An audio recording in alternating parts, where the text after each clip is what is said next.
जब आप 1 कुरिन्थिया उसके 16 अध्याय को पढ़ते हैं, आखिर चैप्टर को, तो उसमें पौलुस उस कलीसिया को इस प्रकार लिखता है कि तीमुथियुस तुम्हारे पास आने वाला है और उनमें तुम में से कोई भी उसे तुच्छ ना जाने। ये सब लिखने के पीछे एक रीज़न था।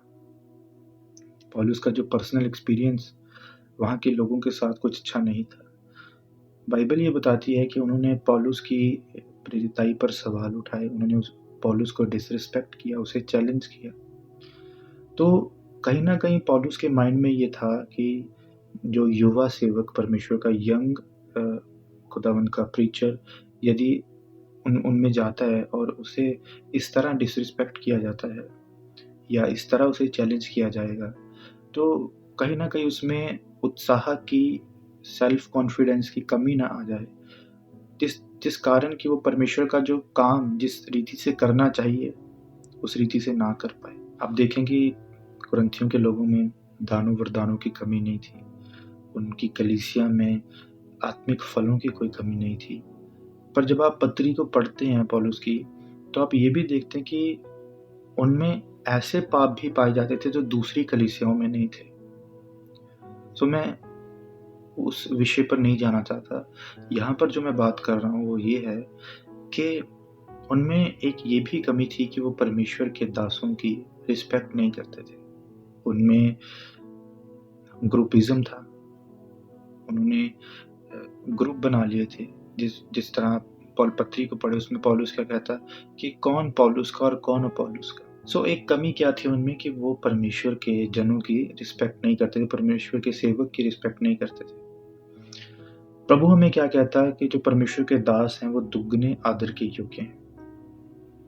ये वचन केवल जिस चर्च में आप जाते हैं उस पास्टर के लिए लागू नहीं होता, परमेश्वर के सभी दासों के लिए लागू होता है कि खुदावंद के सभी दास जो रूह और सच्चाई से परमेश्वर की सेवा कर रहे हैं, वो सभी दुगने आदर के योग्य हैं। हर एक को परमेश्वर ने अलग-अलग सेवकाई दी है। जिस तरह पौलुस ने बताया कि किसी ने बोया, किसी ने सींचा, किसी ने पानी दिया, परमेश्वर ने बढ़ाया।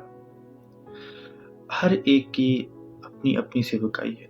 एक डॉक्यूमेंट्री में देख रहा था, शायद यूपी की है, मसीही लोगों को यूपी में बहुत ज़्यादा पर्सिक्यूट किया जा रहा है और बिना बात के एक परमेश्वर के दास पर एफआईआर तक दर्ज हो गई, पुलिस उसे पकड़ कर ले गई, काफ़ी मारा-पीटा और इस रीति से लोग वहाँ पर पर्सिक्यूट हो रहे हैं।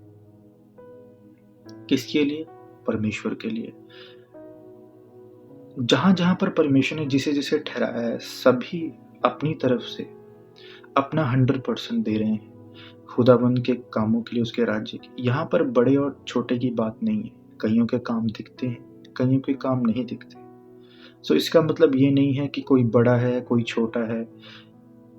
ये मैं भारत की बात कर रहा हूँ, इंडिया में ये चीज़ें हो रही हैं, ओके। सो मैं इंडिया की बात कर रहा हूँ कि इंडिया में अलग-अलग शहरों में, अलग-अलग सिटीज़ में, गाँव में, हर तरीके से लोग सेवा कर रहे हैं, परमेश्वर के जन इस्तेमाल हो रहे हैं। सो इसमें बड़े और छोटे की बात नहीं है कि कोई बड़ा है, कोई छोटा है या कोई छोटे समूह में सेवा कर रहा है या कोई लाखों में सेवा कर रहा है। ये सभी परमेश्वर के द्वारा निर्धारित किया गया है, परमेश्वर के द्वारा दिया गया है। अब यदि परमेश्वर की ही मर्ज़ी है कि एक पर्सन गाँव में सेवा करेगा हज़ारों लोगों में या 100 लोगों में, तो वो परमेश्वर की मर्ज़ी है। इससे हम ये निर्धारित नहीं कर सकते कि वो छोटा है या वो बड़ा है या उसे इतनी रिस्पेक्ट देनी चाहिए या वो गलत हो सकता है या वो यहाँ पर गलतियाँ कर सकता है। कोई भी गलती कर सकता है, परमेश्वर का कोई जन गलती कर सकता है, परफेक्ट कोई नहीं है। परफेक्शन की ओर हम बढ़ रहे हैं। अगर मैं सोशल मीडिया की बात करूँ तो बहुत सी ऐसी वीडियोज़ मैंने देखी हैं या बहुत सी ऐसी बातों को मैंने सुना है, जिनको अगर आप एनालाइज़ करो ना, तो कमी हर किसी में है। सो मेरा ये कहने का मकसद है कि आपको परमेश्वर के दासों का आदर करना है। चाहे आप उनके प्रचार को सुनते हैं, चाहे नहीं सुनते। यदि आपको उनमें, उनकी टीचिंग में कोई गलती लगती है, तो आप उनको रिस्पॉन्स दे सकते हैं, बट एक रिस्पेक्टफुल वे में, या आप अपनी बात को रख सकते हैं परमेश्वर के वचनों के रेफरेंस से और अपनी बाउंड्रीज को तय करते हुए कि जिससे मैं बात कर रहा हूँ मेरे सामने वो कौन है। आप किसी ऐसे लड़के से, अपनी गली के जो नुक्कड़ पे खड़ा होता है लड़का, आप उससे बात नहीं कर रहे हैं, आप परमेश्वर के दास से बात कर रहे हैं।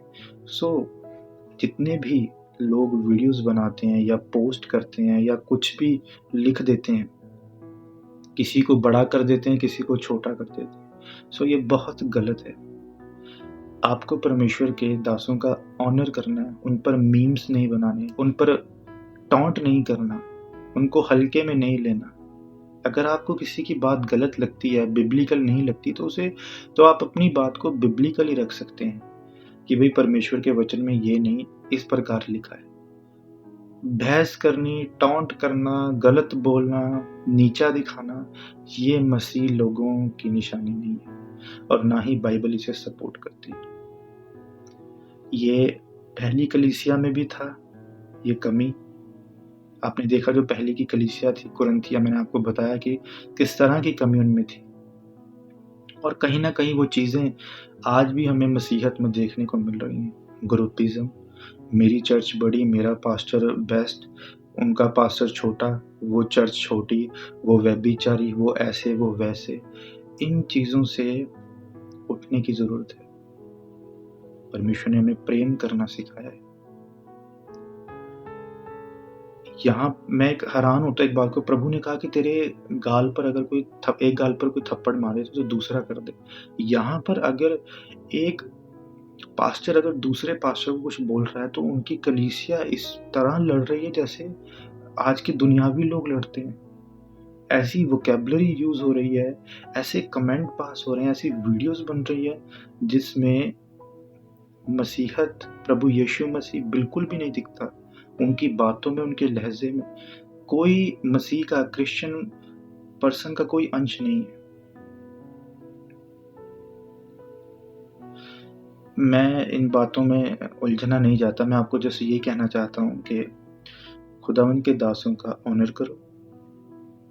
जहाँ पर आपको लगता है कि ये टीचिंग गलत है, अपने पॉइंट को रखो एक रिस्पेक्टफुल वे में, जैसे कि प्रभु ने हमें सिखाया है, और दुआ करो, प्रार्थना करो परमेश्वर से उन लोगों के लिए भी, खुदावंद के दासों के लिए भी, अपने लिए भी, अपने मेंटर के लिए, सबके लिए प्रेयर करो, प्रेम से रहो और अपनी बाउंड्रीज को सेट करो, अपनी लिमिटेशंस को जानो और खुदावंद के वचनों में बने रहो। खुदावंद आपको ब्लेस करे। God bless you.